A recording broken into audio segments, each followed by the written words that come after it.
Estamos aqui com mais um candidato do nosso projeto Entre Gestores, dessa vez o Joás Meira, do PSB.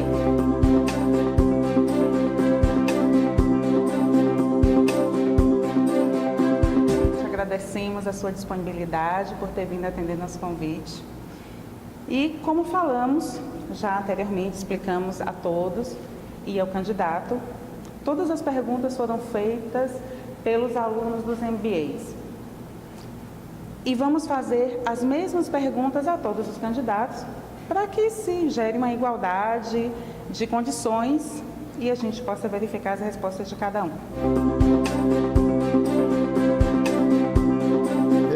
Especificamente em relação à abertura de novas empresas, consta no nosso programa de governo, né, que está acessível a todos no TSE.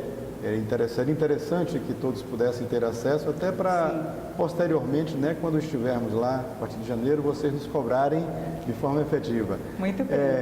Consta que a gente vai criar um Conselho de Desenvolvimento Econômico. Neste Conselho de Desenvolvimento Econômico, a gente vai estar participando desse conselho, né? Vamos ter empresários, profissionais liberais, pessoas ligadas a serviços, agricultura, indústria, comércio, sindicatos, associações representativas da indústria e do comércio, ou seja, um conselho que vai sentar com o prefeito, com os secretários do prefeito e planejar o município em vários setores, especificamente em relação a este setor de economia, né, geração de emprego e renda, possibilidade de atração de indústrias, outras empresas para a Vitória da Conquista, estímulo às empresas que já existem, aos empreendedores que já existem. Então,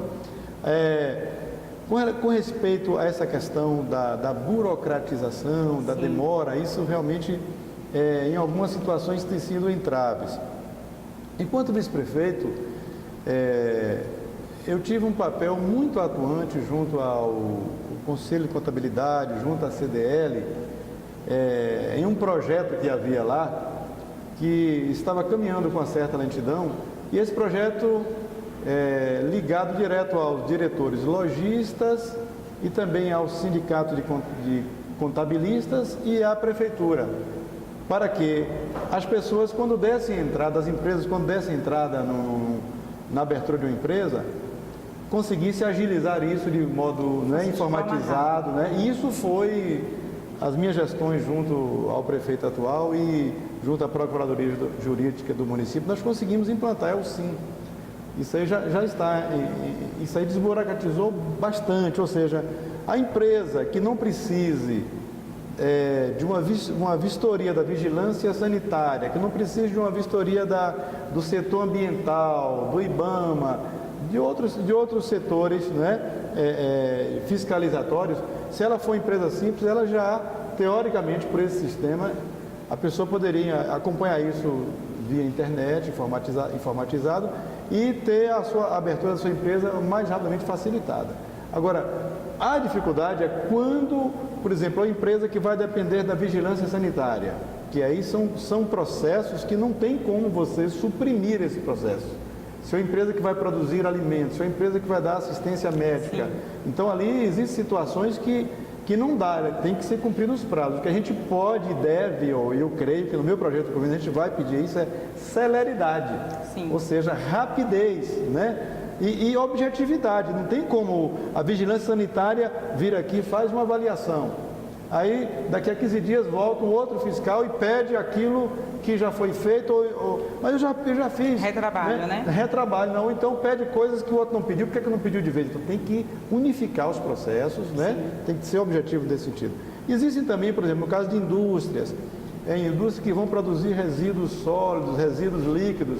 Essa licença não depende só da prefeitura, vai depender do setor de recursos ambientais, muitas vezes do IBAMA, ou seja, empresa que vai construir algo vai depender também do setor de infraestrutura, né? A questão do zoneamento, programa, se pode construir ou não naquele local, a dimensão, se vai poder ter estacionamento ou não, quantos carros vão ter. São muitos detalhes. São muitos detalhes, assim, mas que realmente, né, é preciso que nós facilitemos, né, sem quebrar regras legais, né, sem quebrar os princípios da administração pública, né, que é os princípios da administração pública, né, fala da legalidade. A gente não pode fazer um processo que não esteja dentro da legalidade, né, da impessoabilidade, ou seja, a gente não pode beneficiar ninguém, nem se autopromover, da moralidade, tem que estar dentro da ética, né, da publicidade e da eficiência. Se a gente não quebra esses princípios,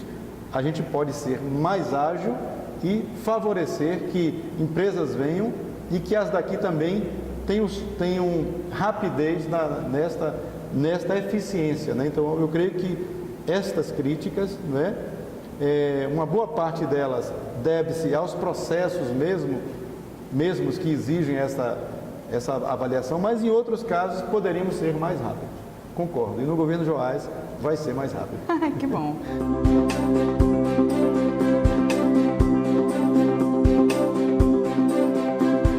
De vez em quando a gente vê alguns noticiários, né, que, por exemplo, o governo federal não aplicou até agora 30% dos recursos que foram alocados, não cumpriu o orçamento, o governo do estado, né? Em relação aqui ao município, também, né, existem situações que podem também não haver o cumprimento. Em que situações são essas? A gente tem que separar. Uma, porque não projetou. Porque uma coisa está lá no orçamento, eu vou aplicar, sei lá, 150 milhões, 180 milhões na área da saúde. Sim. Então, ali aquele recurso é alocado, passa pela Câmara, a Lei de Diretrizes Orçamentárias vota, aprova. Então, ali, primeiro está no orçamento, primeiro tem que correr atrás da verba. Então, aí a verba, suponhamos que a verba esteja lá. Algumas vezes, algumas situações, em alguns períodos não são cumpridos, ou por falta de projetos, eu estou falando genericamente, não tocando nesse ou naquele. Pontuando, né? Uma situação específica. Por falta de projetos, ou porque os projetos dependeram de licitações que sofreram ações e que atrasaram, né? Está entendendo? Ou, muitas vezes, porque não houve a rapidez, o interesse do gestor em querer cumprir aquele projeto, projetou o número, mas não sentou para pensar. Né? Porque eu vejo assim, eu entendo que uma administração você tem que estabelecer metas. Se ao mandar o orçamento para a Câmara, né, para o Legislativo, você já vislumbra agora o próximo ano, então eu já tenho que ter, não é, planejado as etapas de cumprimento daquele orçamento e as metas que eu vou atingir e metas trimestrais. Né? A gente não pode trabalhar com metas mensais porque fica difícil. Metas semestrais, o ano acaba. Então, eu creio que, para evitar isso, a gente teria que o quê? Ter projetos, ter uma equipe que estivesse muito bem afinada, os recursos sendo planejados, as obras sendo planejadas e uma avaliação do cumprimento dessas metas. No meu programa de governo, eu quero estar mensalmente fazendo reuniões com os secretários para ouvir o que eles fizeram nas suas pastas e trimestralmente pensando o governo como um todo, dentro do cumprimento dessas metas, dentro das adaptações que precisam ser feitas. A Lei de Responsabilidade Fiscal, ela fiscaliza os municípios e dá várias etapas trimestralmente. Então, a cada trimestre a gente tem que estar dentro da Lei de Responsabilidade Fiscal. Então, eu vejo como um bom momento para analisar a questão da aplicação do que é feito, mas ao mesmo tempo para checar, para avaliar se cumpriu ou não essas metas. E aí, ter tempo para agilizar e corrigir distorções para que no final do ano a gente possa exatamente ter um recurso orçado e um recurso aplicado adequadamente para que a população tenha o serviço que ela necessita. Próxima questão de um aluno de pós-ADM, que é a nossa pós-graduação. O que o senhor tem pensado ou planejado a respeito da educação municipal em Vitória da Conquista? A rede municipal de Vitória da Conquista, né, Vitória da Conquista é um município muito grande, e uma extensão territorial muito grande. Muito grande muito mesmo. Grande. E nós temos na nossa rede, né, em torno de 42 mil alunos. Então muita coisa. É muita gente para que você dê ensino adequado, transporte adequado, merenda adequada, para que os funcionários sejam transportados também, escolas em condições, né, adequadas para receber esses alunos, professores, né, que estejam sendo qualificados, que estejam recebendo qualificação contínua, né, aperfeiçoamento contínuo, e também que tenham salários, né, dentro do que preconiza a lei do piso salarial. Então, é um desafio muito grande e a gente se propõe o quê? Enquanto gestor, a fazer a nossa parte, no sentido de que possamos dar condições adequadas nas escolas, condições estruturais, condições físicas, termos salas de aula em condições adequadas para que o professor exerça o seu trabalho, com recursos técnicos, né? Informatização, né? Que possamos ter laboratórios de informática nas escolas. É importante que também se avalie o projeto político-pedagógico, ou seja, não adianta simplesmente a gente dizer que o índice está baixo neste ou naquele setor e que o índice melhorou neste ou naquele setor. Você tem que avaliar como um todo. Por que está acontecendo isso, né?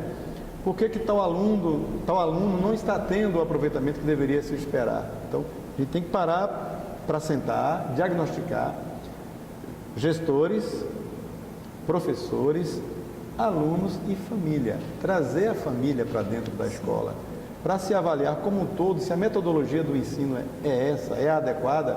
E para isso é preciso que você tenha técnicos, né, especializados, professores especializados, administradores especializados, pedagogos, para estabelecer, junto com todos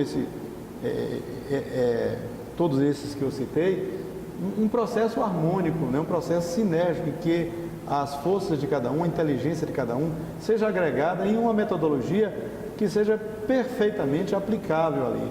Então, a gente se propõe a isso, fazer um governo em que vamos, né, colocar na Secretaria de Educação, né, pessoas que tenham pleno conhecimento desta área e do papel do município, né, valorizar o professor, né, promover meios, métodos, condições para que eles, não é, continuem no seu processo de qualificação cada vez mais, né, pós-graduações, mestrado, doutorado, ou seja, para que nós possamos aplicar o que há de melhor para que retorne isso para na os formação alunos, das crianças, exatamente, é a próxima geração. E se a gente tem 42 mil crianças, né, crianças e jovens, né, crianças e juventude, né, até ensino fundamental, a gente tem que realmente dar o melhor. A gente entende que precisamos investir em educação, né, para que possamos ter não só cidadãos que fizeram um curso, cidadãos que passaram no vestibular, cidadãos que cursam uma determinada área, não, mas que possamos ter cidadãos completos que possam contribuir na plenitude dos seus talentos, né, para a sociedade. A escola também precisa há um projeto nosso também no sentido das escolas de tempo integral, né? Nosso estado, um dos estados que são governados pelo nosso partido, PSB, Pernambuco, né, tem atingido índices excelentes nessa área de educação. De né? escola de tempo integral. Escola de tempo integral, a gente tem bons exemplos em Belo Horizonte, Campinas, então a gente quer trazer estes exemplos, né? A gente vai lá, ver como é que é feito, com humildade, não achando que sabe tudo, ouvindo onde se conseguiu êxito, para trazer essas experiências exitosas para aqui, para a Vitória da Conquista.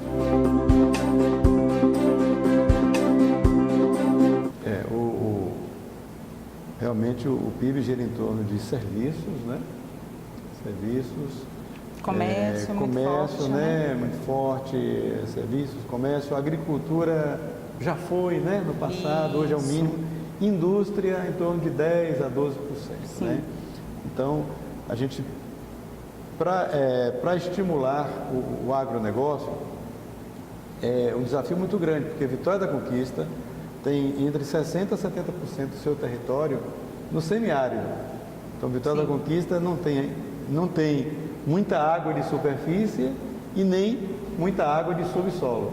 Isso torna-se um entrave, né? Nós estamos vendo essa crise hídrica que estamos atravessando agora. Nós nem água temos, importamos água de Barra do Choça, né?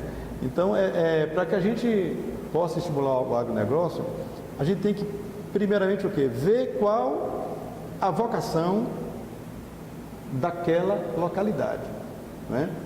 Qual a vocação da agricultura naquela localidade. Eu entendo que nós temos que começar da base. Eu tenho andado pela zona rural, eu tenho visto que os agricultores têm nos falado da grande dificuldade deles em permanecerem lá. Isso. Porque faltam, né? Faltam muitas vezes estradas adequadas, muitas vezes falta a água, até para sobrevivência, quanto mais para plantar. Então é preciso o quê? Que se invista em aguadas, pequenos açudes, que se melhore o trânsito, né, as estradas da zona rural, que se invista em poços artesianos, né, que aumente a capacidade das nossas barragens, né, das nossas tão sonhadas barragens, para que algumas localidades que têm uma certa proximidade com as tubulações possam ser supridas. A gente foi em algumas zonas rurais que a tubulação passa 4, 5 quilômetros, mas se for colocar água para aquele setor ali, certamente não vai ter água suficiente, oferta para atender aquela demanda. Então a gente tem que aumentar nossos reservatórios, barragem do Catolé, né? Pensar futuramente na barragem do Rio Pardo, porque um dos pontos que entrava não só o agronegócio, mas todo o processo produtivo, comercial, serviço, industrial de Vitória da Conquista, são 3 itens que nós temos déficit aqui em Vitória da Conquista: água, para a agricultura, para a sobrevivência, para o agronegócio. Então, se não tiver água, o agronegócio vai ter sérias dificuldades. Então, é preciso ter água. Número 2, energia. Nosso sistema elétrico, se começarem a vir empresas de grande porte, nós vamos ter dificuldade em suprir a energia necessária para grandes indústrias. E o ponto número 3, o aeroporto. Se não tivermos um aeroporto concluído no mais breve tempo possível, né, teremos dificuldade, porque com os aeroportos, o quê? Vêm os grandes investidores, vêm as universidades, vêm os profissionais, né? Então facilita todo esse trajeto, facilita toda essa logística. Então, a gente tem que pensar também, como eu disse, na agricultura familiar. É preciso que esse agricultor familiar seja estimulado. É preciso que mesmo nas suas pequenas hortas, a gente tem andado aí e tem visto que pequenos agricultores, né, em pequenas áreas, têm produzido muito, porque eles têm água. Então, se pequenos agricultores começam a produzir, você vai ter, né, grandes produções regionais. Estimular o médio produtor, estimular o grande produtor sim também, né? Já existem linhas de crédito para médios e grandes, é preciso que existam linhas de crédito para os pequenos agricultores. Melhorar, como eu disse, a questão das estradas, estimular o associativismo, o cooperativismo, né? De repente você tem algum setor, algo ali que pode ser estimulado, pode ser compartilhado, né? Você tem uma casa de farinha, uma casa que vai processar mandioca, outra ali um local que vai ter uma torrefação de café, outra ali que vai ter uma produção ali de frutas e hortaliças. Você somar esforços nesse sentido para estimular, suprir essa grande necessidade de água, sem sombra de dúvida, né? É fazer reservatórios.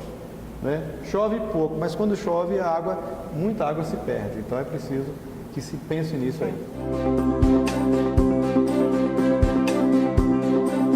Eu vi há algum tempo, quando foi inaugurado um serviço de quimioterapia em determinado hospital, há uns 4 ou 5 anos, o professor de oncologia, ele disse o seguinte: a próxima epidemia dos próximos 20 anos vai ser câncer. Ele começou está se tornando uma doença crônica. Né? Exatamente. Vai aumentar grandemente. Ele disse, por que ele falou isso? Porque a população, não é, está tendo a possibilidade de viver mais. Sim. Né? A expectativa de vida na década de 40, de 50, até 60, era 40, 50, 50 e poucos anos. Hoje a expectativa de vida é 70, 75 anos no nosso país, né? Mesmo em algumas situações difíceis. Então, quando você aumenta a expectativa de vida, é claro, as pessoas, quando atingem uma certa idade, elas vão morrer, salvo um acidente, né? Vão morrer de infarto, insuficiência cardíaca, insuficiência renal, acidente vascular cerebral e câncer. São as doenças crônicas degenerativas, né, que aguardam o ser humano na idade avançada. Então, ele falou assim, os gestores têm que se preocupar com isso, porque senão isso vai virar algo que vai impactar extremamente o orçamento dos governos. A pirâmide vai ser invertida. Sim. Nós vamos ter mais idosos e menos jovens e menos crianças. Então, é preciso que se pense a curto, médio e longo prazo. Como? Primeiro, melhorando o diagnóstico. Diagnóstico precoce, ou seja, hoje nós temos recursos médicos e tecnológicos para que se detecte o câncer em fase inicial. E se você detecta em fase inicial, a sobrevida do paciente aumenta e o custo de tratamento diminui. Então, primeira coisa, implantar ambulatórios, né, de diagnóstico precoce. Ou seja, tem uma lei, não é? Uma lei sancionada pela presidente Dilma, que o paciente que tenha um diagnóstico de câncer, ele tem que, no prazo máximo de 60 dias, se submeter a algum dos 3 tratamentos: quimioterapia, radioterapia ou cirurgia. Isso no prazo máximo de 60 dias após ter o diagnóstico. E diagnóstico em paciente oncológico é anatomia patológica. E esse diagnóstico envolve uma consulta a um médico, um encaminhamento a um especialista, e aí faz-se a biópsia, retira-se, né, um fragmento, aspira um líquido, ou seja, câncer diagnóstico e anátomo patológico. Fez o anátomo patológico, teve a certeza de que é câncer. Sim. Ele deveria ser tratado em 60 dias. Sim. Em um desses métodos. Realmente, pela lei, né? Pela lei. Realmente a gente precisa cumprir essa lei.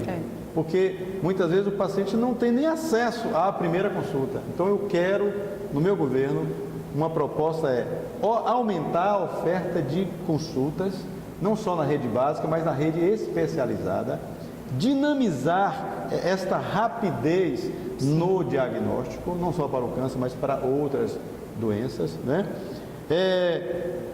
A gente já tem aqui quimioterapia e radioterapia. Nessa área está razoavelmente bem, mas essa especificamente que foi perguntada, né? A cirurgia realmente é o grande gargalo de vitória da conquista. Porque, pasmem, o único hospital que é chamado UNACOM, que é a Unidade de Tratamento do Câncer, é o hospital de base, do qual eu fui diretor e implantei a primeira UTI pública em 2002. Sim. Esse hospital, ele é responsável por tiro, por facada, por apendicite, por neurologia, por um monte de coisa. Como é que vai colocar mais este peso em cima dele, né? Mas isso aí são políticas públicas de secretarias de saúde, principalmente estadual, que viram que tinha que ser ali e pronto, não discutiu com os profissionais. Eu vou buscar parcerias, porque isso o município não vai dar conta, mas eu vou buscar parcerias com o Estado e o governo federal, primeiro, para ampliar o número de cirurgias, fazendo convênios, pactuações, parcerias com hospitais privados. Sim. A nível imediato, porque o paciente não pode esperar. Câncer, tempo é vida. Primeiro, a curto prazo, procurar agilizar estes processos de cirurgias. E a médio e longo prazo, que é o ideal, é a gente ter um hospital de referência especializado em tratamento cirúrgico do paciente com câncer.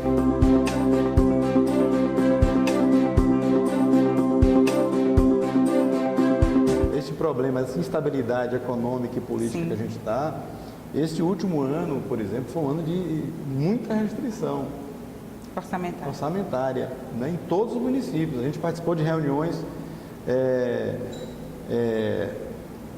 daquela federação, União dos Prefeitos da Bahia, da UPB, na União dos Municípios da Bahia, né? E há um clamor geral dos municípios de que as suas receitas diminuíram muito, o FPE, o FPM, né? Fundo de Participação dos Municípios, né?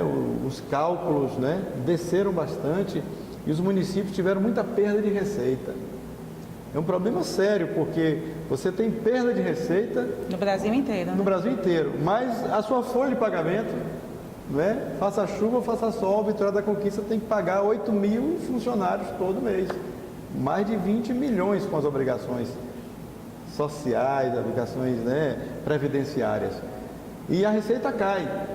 E a população cobra, olha, eu quero tal e tal serviço. E essa pergunta foi interessante, porque está na hora dos eleitores procurarem descobrir as propostas dos políticos, sim, estudando o seu programa de governo. Porque tem candidato aí que está prometendo o céu na terra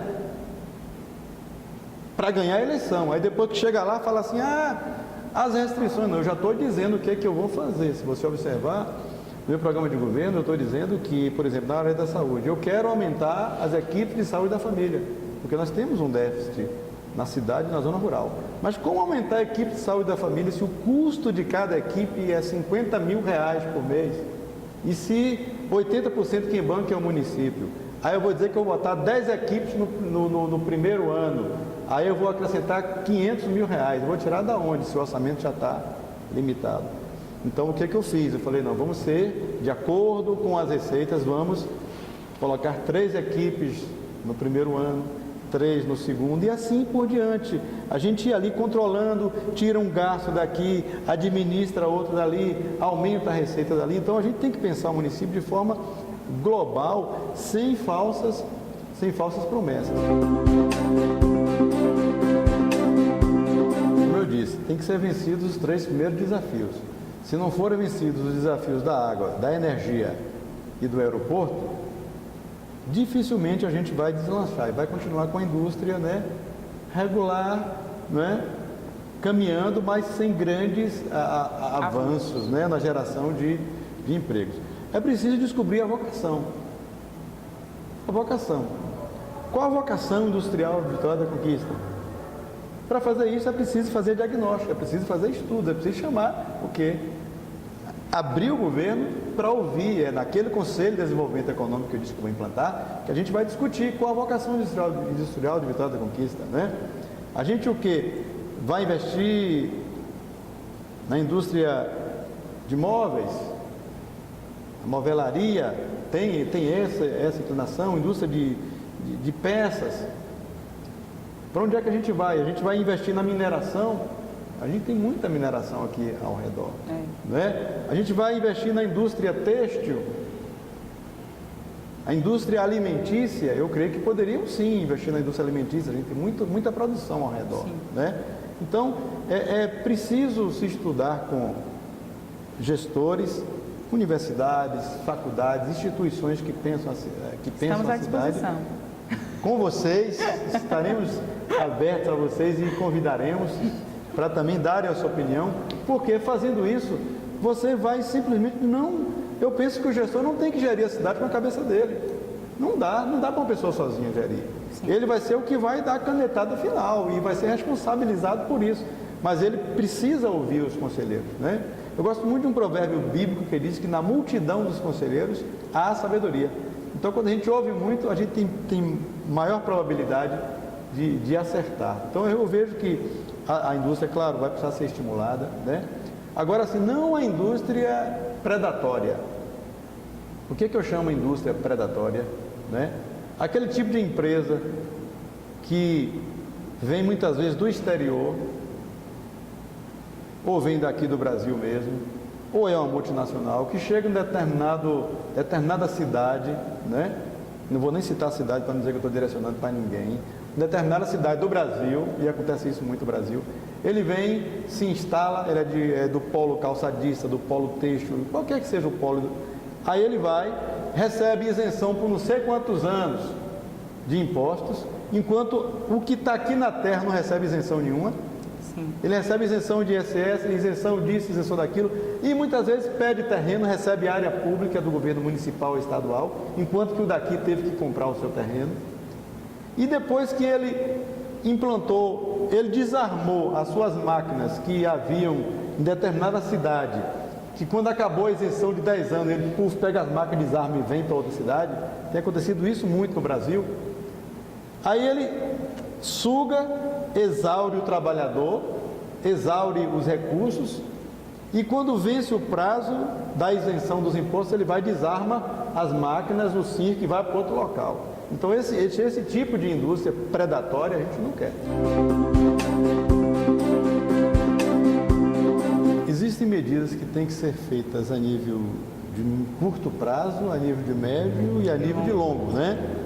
A Embasa tem uma concessão que vai fazer 20 anos agora e que está no processo de renovação, né? O contrato está no processo de renovação.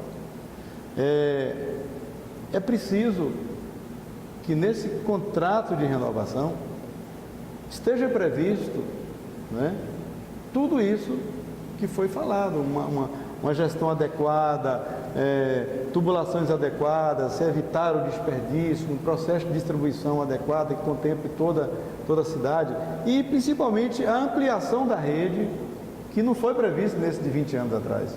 Por que a gente está sofrendo agora com essa dificuldade? Porque não foi previsto, né, que a Embasa buscasse junto aos órgãos governamentais, né, este aumento da oferta de água, porque quem gere o processo é ela.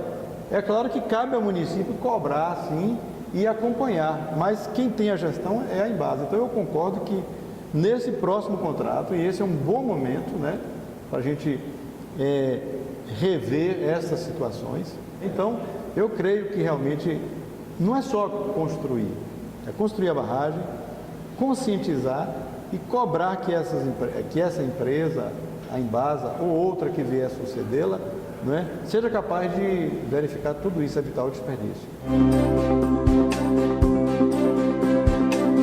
O primeiro critério para exercer um cargo público, uma coordenação, uma gerência, uma secretaria, o primeiro critério é que seja alguém tecnicamente competente, tecnicamente capaz. Ah, mas e se ele for um grande apoiador, se ele for um grande incentivador e ele quer ser um secretário de tal e tal área? Bom, se ele não tiver o perfil técnico para aquela área, não terá a minha indicação. Eu direi aos partidos políticos que apresentem pessoas capazes. Nosso governo não será só formado também de pessoas que participaram do processo político, não. Um exemplo sou eu. Quando eu fui diretor do Hospital de Base, eu tinha raiva de política, não queria saber de política.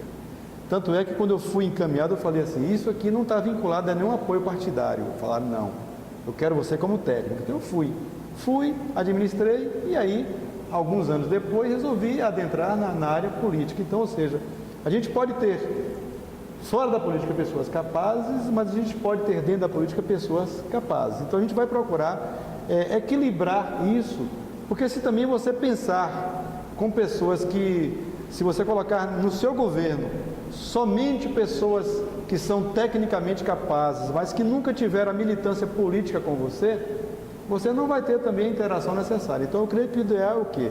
Você ter pessoas que sejam politicamente afinadas e que sejam tecnicamente afinadas, mas também o governo dá oportunidade a pessoas que, mesmo sem estar dentro do processo político, sejam capazes de gerir determinadas áreas.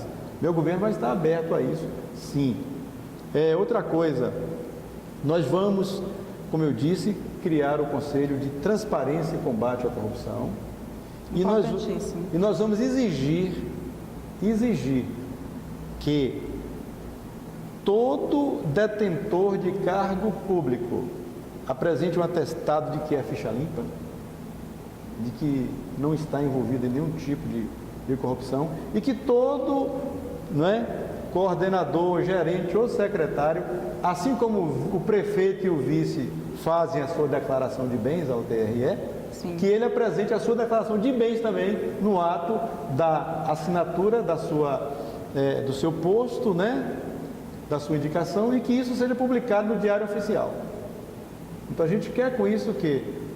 Fazer com que tenhamos um governo transparente, justo, capaz, adequado e também instituir para os funcionários que já existem no nosso município, também permitir que funcionários que até votaram contra o prefeito, se forem capazes e se derem demonstrações de que podem ser úteis na administração, eles sim poderão ser indicados também, profissionais, não é? A gente pensa em ter um percentual de cargo de confiança com profissionais do próprio quadro, estimulando então a meritocracia dentro do trabalho, dentro da instituição. A gente tem que partir do princípio de que nós não vamos priorizar o automóvel. Nós temos que partir do princípio que nós vamos priorizar o transporte público. Nós vamos priorizar o ciclista, vamos priorizar o pedestre. Eu creio que daqui a uns 10 anos, esse centro de Vitória da Conquista não vai dar mais para transitar com veículos. Muitas dessas ruas vão ter que se transformar em calçadões. Nós vamos ter que transformar a estação lá, né? Sim. Da Lauro de Freitas, né? Não num ponto final ali, né? Vamos ter que transformá-la numa estação de transbordo, estação modernizada, isso está em nosso projeto, tá? Para que os ônibus ali não seja ponto final, seja ponto de passagem, né? A gente vai ter que pensar também em requalificar a questão de linhas de ônibus, linhas diametrais, né, linhas perimetrais. Isso tudo facilita o transporte, porque às vezes ele mora em determinado bairro, na Vila Serrana, ele quer ir para a UESB, então muitas vezes ele precisaria passar por aqui, mas o ônibus já passa por outro local, aí ele tem que pegar 2 ônibus. A gente tem que estimular também aquela questão do bilhete único, estimular mais isso para que você diminua, né, o custo, né? Pensar em melhorar, manter uma tarifa justa, né? Pensar em manter uma tarifa justa, requalificar as vias de acesso e fazer um grande estudo mesmo, no sentido de verificarmos o fluxo ali. Ali realmente é um grande gargalo. A Lauro de Freitas, Ceasa, o centro, a gente vai ter que requalificar, colocar na mão de engenheiro de tráfego, estudar a possibilidade de fluxos para que ele flua melhor e que a gente reduza, né, este fluxo no centro. E estimular o transporte público, cobrar um transporte público de qualidade, exigir das empresas que cumpram o contrato. Porque se as empresas cumprissem o contrato que existe, você teria a melhor frota de ônibus adaptados, teria melhor rapidez e fluidez.